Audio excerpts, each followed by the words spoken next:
Վրաստանի վարչապետ Իրակլի Կոբախիձեն մասնակցում է Աբու Դաբիի կայուն զարգացման շաբաթվա գագաթնաժողովին։ Կառավարության ղեկավարը պատվիրակության հետ մասնակցել է գագաթնաժողովի բացման արարողությանը եւ Զայեդ կայունության մրցանակի հանձնման արարողությանը։ Միջոցառումը տեղի է ունեցել Աբու Դաբիի ազգային ցուցահանդեսային կենտրոնում։ Գագաթնաժողովը բացել է Արաբական Միացյալ Էմիրությունների արդյունաբերության եւ առաջադեմ տեխնոլոգիաների նախարար Սուլթան Ահմեդ Ալ-Ջաբերը։ Միջոցառմանը մասնակցել է Արաբական Միացյալ Էմիրությունների նախագահը Շեյխ Մուհամմեդ բին Զայեդ Ալ Նահյանը, ով պարգևատրել է Զայեդ կայունության մրցանակի տարբեր անվանակարգերի հաղթողներին։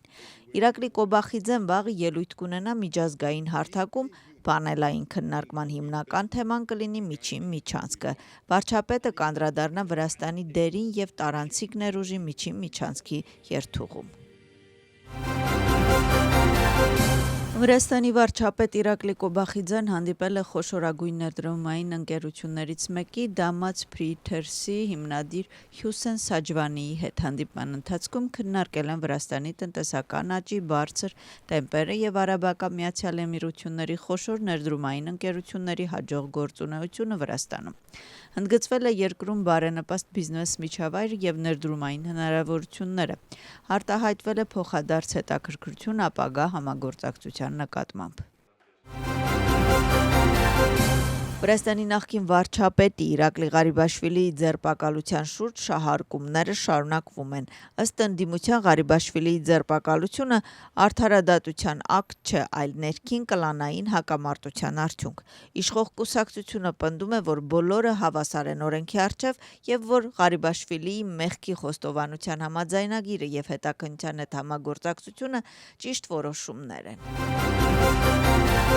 Ներքին գործերի նախարարության աշխատակիցները ձերբակալել են երկու անձի՝ Ուկրաինայի եւ Մոլդովայի մեկ քաղաքացու առանձնապես խոշոր չափի թմրանյութերի ապօրինի ձեռքբերման, պահման եւ վաճառքին նպաստելու մեղադրանքով։ Մեղադրյալների անձնական եւ ժամանակավոր բնակարանների խուզարկության արդյունքում իրավապահ մարմինների աշխատակիցները որպես ապացույց առևանգել են վաճառքի համար պատրաստված կես կիլոգրամից ավելի մեթադոն թմրանյութ։ Հանցագործությունը նախատեսում է 20 տարի կամ ցմահ ազատազրկում։ Ներքին գործերի նախարարության միգրացիայի վարչության աշխատակիցները վերջին օրերին Վրաստանից արտաքսել են օտարերկրյա պետության 27 քաղաքացու։ Միգրացիայի վարչության կողմից ձերբակալված միջոցառումների արդյունքում երկրից արտաքսվել է Թուրքիայի, Հնդկաստանի, Ադրբեջանի, Չինաստանի, Թայլանդի, Թուրքմենստանի, Գերմանիայի, Պակիստանի, Եգիպտոսի, Իսրայելի եւ Լիբանանի քաղաքացիներ։ Թբիլիսիի քաղաքային դատարանում ընթանում է հոկտեմբերի 4-ի գործով կալանավորված Մարիամ Մեղանձիշվիլիի, Նինո Սանդերի եւ հոկտեմբերի 4-ի գործով կալանավորված եւս 10 անձանց դատավարությունը։ Գործի էական քննարկումը շարունակվում է մեղադրանքի կողմի ապացույցների ուսումնասիրությամբ։ Դատախազությունը այսօր ներկայացրել է հոկտեմբերի 4-ի իրադարձությունների տեսագրություններ։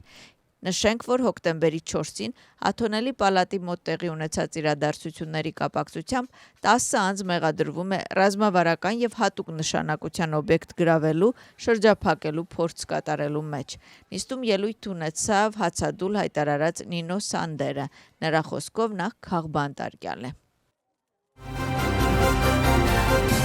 Թբիլիսիի քաղաքային դատարանում տեղի ունեցավ էկոնոմիկայի եւ կայուն զարգացման նախկին փոխնախարարի Ռոմեո Միքաուտաձեի դատավարությունը։ Մեղադրող կողմը ներկայացրեց գրավոր ապացույցներ, իսկ պաշտպանության կողմը անվիճելիորեն ծանոթացավ ներկայացված ձայնագրությանը եւ գրավոր ապացույցներին։ Ըստ մեղադրող կողմի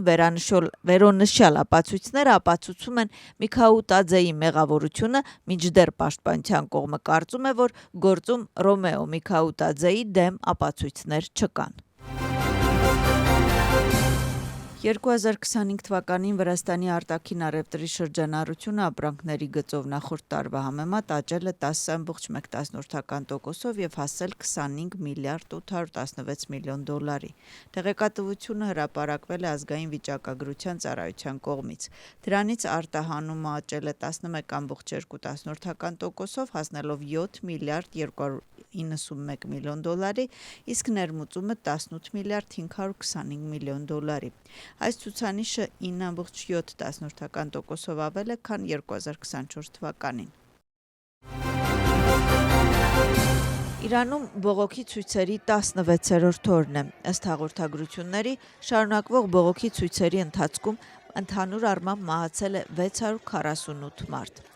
Երկրով մեկ ձերբակալվել է մոտ 10,600 ակտիվիստ։ Բացի այդ, Իրանի բնակչության մեծ մասը ավելի քան 96 ժամ ինտերնետ չի ունեցել։ Միացյալ Նահանգները կոչ է անում իր քաղաքացիներին անհապաղ լքել Իրանը ցամաքային ճանապարհով Հայաստանի եւ Թուրքիայի միջոցով, իսկ նրանք, ովքեր չեն կարողանում լքել երկիրը, պետք է ապաստան փնտրեն անվտանգ վայրերում եւ պաշարներ համալրեն սնունդով, ջրով, դեղորայքով եւ այլ անհրաժեշտ պարագաներով։